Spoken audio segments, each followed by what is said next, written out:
Kulikoro ye mara ye min bɛ kulu ni ɲɔgɔn cɛ kilomɛtiri 60 o bɛ ani Bamako da ɲɔgɔn na. Mali région filanan in sigibaw ka ca. Bambaraw b'o la, Somonaw, Malenkew, Sarakolew, Mor ani Fulaw, Barakola, Bagamara, Moni, Cɛncɛnbɔ, Jago ani sɛnɛ de fanga ka bon kosɛbɛ. Mali jatebɔ baarada tun y'a yira san 2009 wagati ko Kulikoro sigibagaw bɛ t'u jɔ fo maa 2,000,000 ani 400,000 bɔɲanko. Wagatiw tɛmɛna, Kulikoro de t'u lakodɛnnen don kosɛbɛ usine ko sira fɛ Mali kɔnɔ.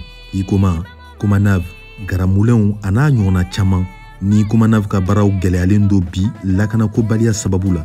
Ikoma datugulen nana ni baarakɛbaliya caman ye. Hali bi dun, o gɛlɛya kelen de bɛ Kulikoro sifin caman kan Simagan Kone ka fɔ la. Ale ye mara in sifinw ka ɲɛmaa dɔ ye. Bon, n'i ko k'i bɛ Kulikoro jeunesse ta d'une manière générale, n b'a fɔ ko degun b'an kan dɔɔni. Gɛlɛya b'an kan dɔɔni, gɛlɛya mun b'an kan bi, o gɛlɛya fɔlɔ-fɔlɔ ye chômage ye, manque d'emploi. Comme i yɛrɛ b'a kalama depuis Ikoma datugura.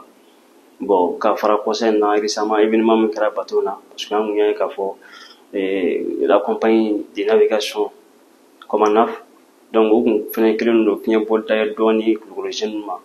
Mais an y'a ye k'a fɔ avec les événements malheureux, donc o fɛnɛ jɔra ka fara Ikoma fɛnɛ ka fermeture kan il y a des années, donc o gɛlɛya b'an kan, donc baarako gɛlɛya b'an kan yɛrɛ de. Minisiri ɲɛmaa Shogɛl Kokala Mayiga ka nin kɔsa in n'a tagama kungurunin kɔfɛ Ikoma la, ni layidu tali ye ko a baaraw na lawuli tuguni, maa caman ye jigiya kura ta.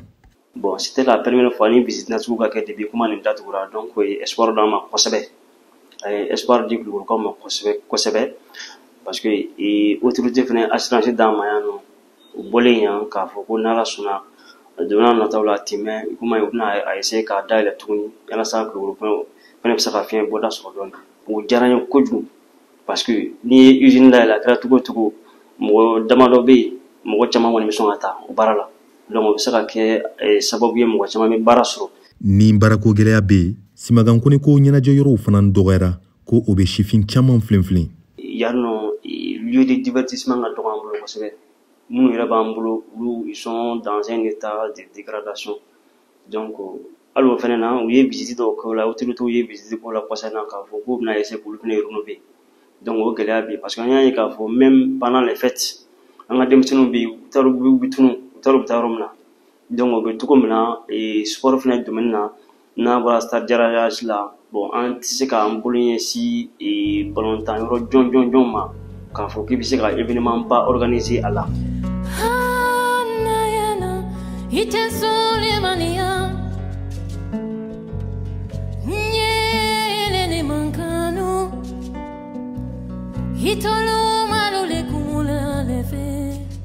Su mana ko ka bɔ kamiyɔnbaw la minnu bi mɛn boli la quartierw ni bada ni ɲɔgɔn cɛ cɛncɛndonni na, dugu bi suma joona. O bɛɛ kun ye ɲɛnajɛ yɔrɔtanya ye, o min degun bɛ se hali maakɔrɔw yɛrɛ ma. Oui, n'i ye Kulikoro centre ta k'a lajɛ lieu de divertissement dɔ tun bɛ yen an b'a fɔ ma ko Sinama. Denmisɛnninw b'a wele ko sinima su parce que sinima de tun bɛ bɔ a la. Bon, sinima tun bɛ bɔ a la ka denmisɛnninw dɔrɔn tun tɛ hali mɔgɔkɔrɔbaw, sinima tun bɛ bɔ a la bɛɛ ye. Donc o yɔrɔ bɛ yɔrɔ min na bi fosi tɛ bɔ a la. A yɔrɔ a tiɲɛnen don kojugu. Donc ka fara o kan bon récemment salle de spectacle mun fɛnɛ tun b'an bolo n'o ye salle spectacle Siramori Jabate ye. Bon ala barika la o fɛnɛ tun bɛ ka tiɲɛ dɔɔni mais an y'a ye k'a fɔ autorité vraiment an bɛ gouverneur fo o yɔrɔ la a ye baaraba k'o la pour que k'o rénover. Donc o fɛnɛ o rénover la bon an y'a ye terrain dɔ fɛnɛ b'an bolo yan plateau yan fan fɛ n'an b'a fɔ ma ko terrain de martyr. Bon o fɛnɛ ye salle de spectacle ye mais a ti état ba la.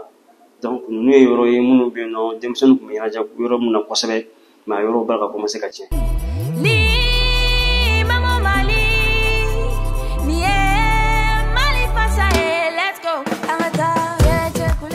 O n'a taw ta Kulikoro sifinw cɛsirilen don, dugu mana jɛ sugu kɔnɔnaw bi fa. Sifinw ko u t'u bolo da u sen kan hali ni baarako gɛlɛya bɛ yen. Bada la mɔnikɛlaw b'u ta la, cɛncɛnbɔlaw fana bi dɔ la. Musow n'u tɛ gwada la i b'u sɔrɔ siradaw la feere la. Don o don fana tagamakɛlaw caman fana bɛna dugu in ni a dɔnkow filɛli kama. Kamasɔrɔ Megetan kɛra turisi duguba ye a ka kɔrɔlenw kama. Alpha K pour VOA Bambara à Bamako au Mali.